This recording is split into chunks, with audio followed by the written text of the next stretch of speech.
C sharp programming सीखने के लिए हमारे चैनल लर्न कोडिंग को सब्सक्राइब करें। आज का हमारा टॉपिक है पॉलीमॉर्फिज्म क्या होता है। सी शार्प प्रोग्रामिंग लैंग्वेज में हम आपको बढ़िया से समझाएंगे, रियल लाइफ एग्जांपल के साथ प्रोग्राम भी हम डिस्कस करेंगे। लेकिन उससे पहले पॉलीमॉर्फिज्म का मतलब क्या होता है आपको वो पता होना चाहिए। Polymorphism means many form. Polymorphism का मतलब होता है मेनी फॉर्म्स, बहुत सारा फॉर्म, ठीक है। In other word one name with multiple functionalities. दूसरे वर्ड में आप बोल सकते हैं एक सिंगल नेम का मल्टीपल फंक्शनैलिटीज़ होता है, उसी को हम बोलते हैं पॉलीमॉर्फिज्म। तो पॉलीमॉर्फिज्म को हम दो टाइप से अचीव कर सकते हैं सी शार्प प्रोग्रामिंग में। कंपाइल टाइम पॉलीमॉर्फिज्म, जिसमें हम ओवरलोडिंग परफॉर्म करेंगे, फंक्शन ओवरलोडिंग। एक होता है रन टाइम पॉलीमॉर्फिज्म, जिसमें हम ओवरराइडिंग के थ्रू इसको अचीव कर सकते हैं, फंक्शन ओवरराइडिंग। तो यहाँ पे इनहेरिटेंस होता है ओवरराइडिंग में, बिना इनहेरिटेंस के थ्रू हम ओवरराइडिंग वाला रन टाइम पॉलीमॉर्फिज्म परफॉर्म नहीं कर सकते। तो अभी जो मैंने आपको पॉलीमॉर्फिज्म का डेफिनेशन दिया था, मेनी फॉर्म, ठीक है, वन नेम मल्टीपल फंक्शनैलिटीज़, इसका मतलब क्या हुआ चलिए हम आपको यहाँ पे रियल लाइफ एग्जांपल के थ्रू समझाते हैं। मान के चलो कि ये एक ऑब्जेक्ट है, ठीक है, और इसका नेम क्या है, इसका नेम है अंकुश, और ये ऑब्जेक्ट कोई नहीं, मैं हूँ, ठीक है। तो अभी मैं आपको पढ़ा रहा हूँ तो मेरा बिहेवियर क्या है, मेरा बिहेवियर है एक टीचर का बिहेवियर है। अभी मैं आपके सामने एक टीचर हूँ, ठीक है। अब कुछ देर के बाद जब मैं अपने फ्रेंड्स के साथ खेलने के लिए जाऊँगा ग्राउंड में, तो वहाँ पे मेरा बिहेवियर क्या हो जाएगा, वहाँ पे मेरा बिहेवियर एक प्लेयर के जैसा हो जाएगा। फिर मान लो मुझे कहीं ट्रैवल करना है, मैं जा रहा हूँ बस स्टैंड, तो बस स्टैंड में मेरा बिहेवियर हो जाएगा एक पैसेंजर वाला, मुझे एक पैसेंजर के जैसा ट्रीट किया जाएगा बस स्टैंड में। अब सेम ऑब्जेक्ट यानी सेम बंदा यानी मैं शॉपिंग करने के लिए जा रहा हूँ किसी मॉल में, तो वहाँ पे मेरा बिहेवियर हो जाएगा एक कस्टमर वाला। तो यहाँ पे आप अगर ध्यान से देखेंगे तो ऑब्जेक्ट एक ही है, ठीक है, लेकिन उसका मल्टीपल फंक्शनैलिटीज़ है, मल्टीपल बिहेवियर है, और ये बिहेवियर सिचुएशन आने के अकॉर्डिंग चेंज हो रहा है। जैसे अभी मैं आपको पढ़ा रहा हूँ तो मैं टीचर हूँ, थोड़ी देर के बाद जब मैं अपने फ्रेंड से मिलूँगा तो वहाँ पे ग्राउंड में, तो वहाँ पे मुझे एक प्लेयर की तरह ट्रीट किया जाएगा। तो अभी हम एक टीचर है तो आपके साथ बहुत ही रिस्पेक्ट में बात कर रहे हैं, ठीक है। जब हम अपने फ्रेंड से मिलेंगे तो जॉली मूड में बात करेंगे, तो फ्रेंड के साथ कैसे बात करते हैं आपको भी पता है। तो यहाँ पे बिहेवियर अलग है, रिस्पेक्टिव बिहेवियर है, फ्रेंड के साथ अलग रहेगा। बस स्टैंड में पैसेंजर वाला बिहेवियर अलग रहेगा। मॉल में एक कस्टमर की तरह हम बात करेंगे। तो देखो हम ही हैं, एक सेम ऑब्जेक्ट ही है लेकिन बहुत सारा फॉर्म है, यही होता है पॉलीमॉर्फिज्म। और ये बहुत सारा फॉर्म सिचुएशन के अकॉर्डिंग आएगा, रन टाइम में ये चेंज होगा, ठीक है, पहले से ही फिक्स नहीं होता है। रन टाइम में अचानक से बिहेवियर चेंज हो जाता है जिसमें हमें पता नहीं होता है, सिचुएशन आने के बाद अचानक से बिहेवियर चेंज होता है, तो वो रन टाइम पॉलीमॉर्फिज्म का एग्जांपल हुआ। लेकिन कभी कभी हमें पहले से ही पता होता है कि बिहेवियर चेंज होगा, ठीक है, वो हो जाएगा कंपाइल टाइम पॉलीमॉर्फिज्म का एग्जांपल। जब हम आपको प्रोग्राम बना के दिखाएंगे तो वहाँ पे आप देखेंगे, अगर हम कोई भी फंक्शन बनाएंगे प्रोग्राम में तो पैरामीटर से ही आप पता लगा लेंगे कौन सा फंक्शन कॉल होने वाला है।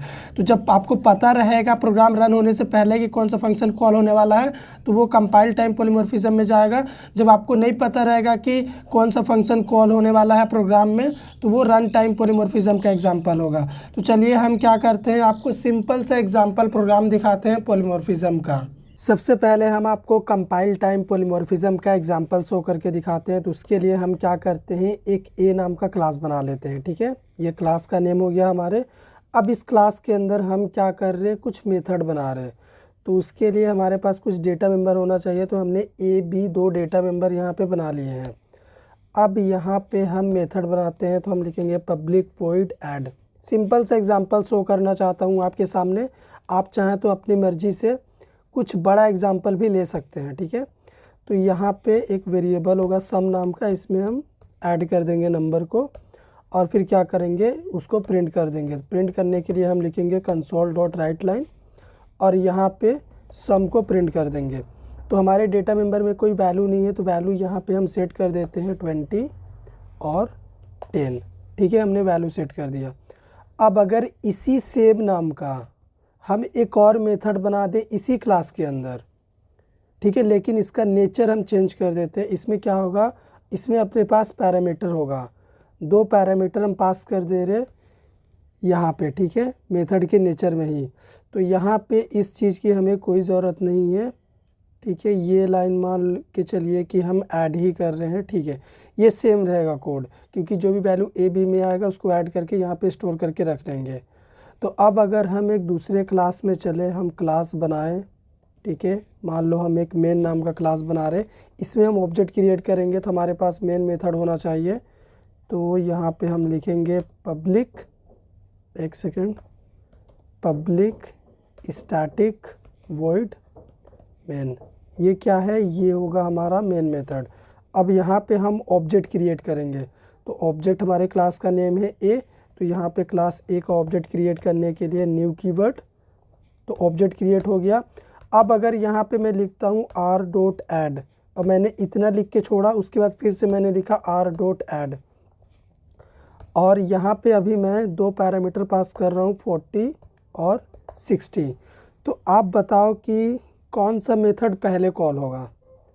आपको भी पता है जब ये वाला ऑब्जेक्ट से हम मेथड कॉल करेंगे तो यहाँ पे कौन सा ऐड मेथड कॉल होगा, ये वाला ऐड मेथड कॉल होगा। यहाँ पे आपको पहले ही पता है, क्यों, मेथड का नेचर देख के आप पता लगा रहे हैं कि यहाँ पे देखो कोई पैरामीटर नहीं है और यहाँ पे भी मेथड में कोई पैरामीटर नहीं है। लेकिन जब हम इस यहाँ पे दोबारा मेथड को कॉल कर रहे हैं, ऐड मेथड को, तो इस लाइन को देख के आप अपने से समझ जा रहे हैं कि अभी इस बार क्या होगा, ये वाला मेथड कॉल होगा। क्यों, क्योंकि आप मेथड का नेचर में ही देख पा रहे हैं कि यहाँ पे दो पैरामीटर हमने पास किया हुआ है, और दो पैरामीटर के लिए यहाँ पे वैल्यू पास कर रहे, तो यहाँ पे जब मेथड से वैल्यू पास करें तो आपको भी पता है ये वाला मेथड ही कॉल होगा। तो सबसे पहले ऊपर वाला का रिज़ल्ट आएगा, ऊपर वाला का रिज़ल्ट 30 आएगा, उसके बाद नीचे वाला मेथड कॉल होगा, उसका रिज़ल्ट आएगा 100। तो प्रोग्राम को अगर हम सेव करें और इसको रन करें तो यहाँ पे 30 और 100 प्रिंट होना चाहिए। तो यहाँ पे एक एरर बोल चुका है, public is not valid for this item. अच्छा, हमने यहाँ पे छोटा सा मिस्टेक कर दिया। हम जब क्लास बनाए तो यहाँ पे मेन के बाद हमने मेथड का पैरेंथेसिस लगा दिया, वो हमें यहाँ पे नहीं लगाना है।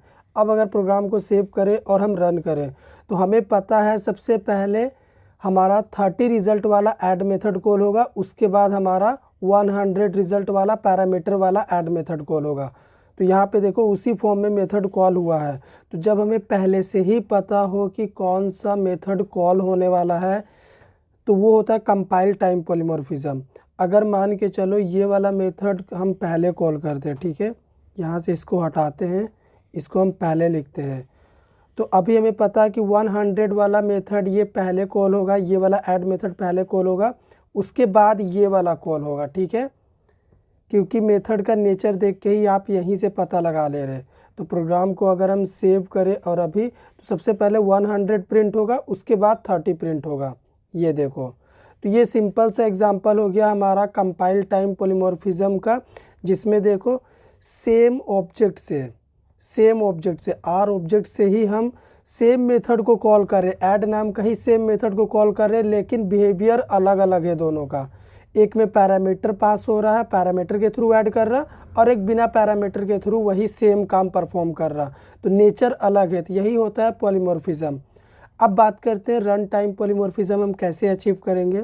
रन टाइम पॉलीमॉर्फिज्म अचीव करने के लिए अपने को इनहेरिटेंस यूज़ करना पड़ेगा। बिना इनहेरिटेंस के वो काम हम नहीं कर सकते। तो हम क्या करते हैं, जैसा क्लास ए है वैसा ही एक क्लास बी बना लेते हैं, ठीक है, और यहाँ पे कोलोन दे के क्लास ए को इनहेरिट कर लेते हैं बी के पास, और ये क्लास बी की बॉडी होगी।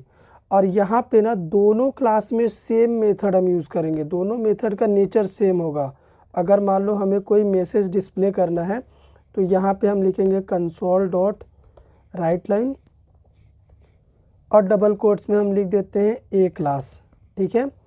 अब सेम यही मेथड हम सेम पैरामीटर का क्लास बी के अंदर भी लिख दे, कुछ भी चेंजेस ना करें, मैसेज चेंज कर दे रहे ताकि पता चले कि कौन सा क्लास का मेथड कॉल हुआ, बस इसीलिए, ठीक है। तो ये एग्जांपल हो जाता है हमारा रन टाइम पॉलीमॉर्फिज्म का, जिसमें देखो एक एक चीज़ सेम है, हर एक चीज़ आपको सेम ही दिखेगा, कुछ भी अलग दोनों में नहीं है। अब हम चलते हैं क्लास मेन में, यहाँ पे ऑब्जेक्ट बनाएंगे, ठीक है। तो इनहेरिटेंस हम यूज़ कर रहे हैं, तो इनहेरिटेंस के केस में हम ऑब्जेक्ट उसी क्लास का बनाएंगे जिसमें बेस क्लास का भी प्रॉपर्टी हो। तो क्लास बी के पास ए का भी सारा प्रॉपर्टी है और क्लास बी का खुद का भी है, ठीक है। तो यहाँ पे हम क्लास बी का ऑब्जेक्ट बनाएंगे, क्लास बी का ऑब्जेक्ट हम बनाए हैं और क्लास बी के ऑब्जेक्ट से अगर हम शो मेथड को कॉल करें तो क्या आप अभी बता सकते हैं कि कौन सा शो मेथड कॉल होगा? ये क्लास बी वाला शो मेथड कॉल होगा या फिर क्लास ए वाला? आपको भी नहीं पता है। ये कब डिसाइड होगा? ये जब हम प्रोग्राम को रन करेंगे ना, ऑब्जेक्ट बेसिस पे डिसाइड होगा कि कौन सा क्लास का मेथड कॉल होगा। तो अगर अभी हम रन करें कोड को तो यहाँ पे आप आउटपुट देख पाएंगे, थोड़ा सा प्रोसेस हो रहा, ठीक है। आउटपुट यहाँ पे प्रिंट होगा हमारा बी क्लास, ये देखो प्रिंट हो चुका है। तो यहाँ पे जब हम प्रोग्राम को रन कर रहे हैं तो ऑब्जेक्ट बेसिस पे डिसाइड हो रहा है कि कौन सा मेथड कॉल होगा, मतलब किस क्लास का मेथड कॉल होगा। तो देखो ऑब्जेक्ट हम बनाए हैं क्लास बी का, इसीलिए जब हम शो मेथड को कॉल कर रहे हैं तो वो अपने मेथड को प्रायोरिटी दे रहा है क्लास बी, क्योंकि उसी का ऑब्जेक्ट बना है। अगर हम क्लास ए का ऑब्जेक्ट बना के चलेंगे तो क्लास ए अपने मेथड को कॉल करेगा। लेकिन अब हम इनहेरिटेंस यूज़ कर रहे हैं, हम चाहते हैं कि क्लास बी के ऑब्जेक्ट से हम इस मेथड को भी एक्सेस कर लें और इसको भी एक्सेस कर लें, क्योंकि हम क्लास बी का ऑब्जेक्ट बनाए हैं और इनहेरिटेंस तो हम यूज़ कर ही रहे हैं और क्लास बी के पास पावर है क्लास ए का भी मेथड एक्सेस करने का। तो फिर वो काम हम कैसे करेंगे? सी शार्प प्रोग्रामिंग लैंग्वेज हमें एक कीवर्ड प्रोवाइड करता है, बेस कीवर्ड। बेस डॉट आपको यहाँ पे क्या लिखना है? शो। तो इससे क्या होगा, अभी दोनों मेथड कॉल होगा। तो आप बता सकते हैं पहले किस क्लास का मेथड कॉल होगा, क्लास बी का कि क्लास ए का? ये चीज़ भी रन टाइम में डिसाइड होगा। तो यहाँ पे कोड को हम रन कर रहे हैं तो यहाँ पे देखो पहले क्लास ए का मेथड कॉल हुआ, उसके बाद क्लास बी का मेथड कॉल हुआ। ऐसा इसलिए क्योंकि हम बेस डॉट शो पहले लिखे, तो जैसे ही ये शो मेथड पहले कॉल हुआ, ठीक है, देखो ऑब्जेक्ट से कॉल किए तो ये शो मेथड कॉल होने के लिए आया, लेकिन इसके पहले ही लाइन में हमने बेस डॉट शो लिखा हुआ है तो ये बेस क्लास में चला गया, यानी क्लास ए का शो मेथड को कॉल किया, उसके बाद वापस आया, अपने आप को ये कॉल किया, फिर अपना भी ये कोड एग्जीक्यूट किया। इसीलिए पहले ए क्लास प्रिंट हुआ फिर बी क्लास प्रिंट हुआ। तो यहाँ पे टोटल ऑब्जेक्ट पे डिपेंड करता है। मेथड के नेचर से आप पता नहीं लगा सकते कि कौन सा मेथड कब कॉल होगा, रन टाइम में पूरी तरह से ये डिपेंड होता है। तो यहाँ पे भी देखो सेम ऑब्जेक्ट है लेकिन बिहेवियर अलग अलग है, मेथड वही है लेकिन यहाँ पे बोल रहा है कि ए क्लास, यहाँ पे भी देखो सेम वही मेथड है लेकिन यहाँ पे क्या बोल रहा है, यहाँ पे बोल रहा है बी क्लास। तो यही होता है रन टाइम पॉलीमॉर्फिज्म, जिसमें रन टाइम में सारा काम होता है। तो यहाँ पे जब हम कोड को रन कर रहे हैं ना, हमें वार्निंग भी शो कर रहा। अगर आप चाहते हैं कि आपको वार्निंग ना मिले तो आप यहाँ पे क्या लिखो, आप यहाँ पे लिखो ओवरराइड, क्योंकि इस शो मेथड को हम क्लास बी में ओवरराइड ही कर रहे हैं। ओवरराइड क्या होता है कि जो चीज़ क्लास ए में है उसी को अगर हम क्लास बी में भी कर रहे हैं तो उसी को बोलते हैं ओवरराइड। और यहाँ पे आप क्या लिखो, यहाँ पे आप लिखो वर्चुअल कीवर्ड। तो इससे क्या होगा कि आपको वार्निंग नहीं मिलेगा, आपको सीधा रिजल्ट मिलेगा, ए क्लास और बी क्लास प्रिंट हो जाएगा। तो यहाँ पे देखो हमें डायरेक्ट रिजल्ट मिल गया, कोई भी वार्निंग शो नहीं हुआ है। तो ये सिंपल सा एग्जांपल होता है हमारा रन टाइम पॉलीमॉर्फिज्म का। अगर आपको हमारा ये वीडियो पसंद आया हो, कॉन्सेप्ट समझ में आया हो तो लाइक करिए, शेयर करिए, चैनल को सब्सक्राइब कर दीजिए।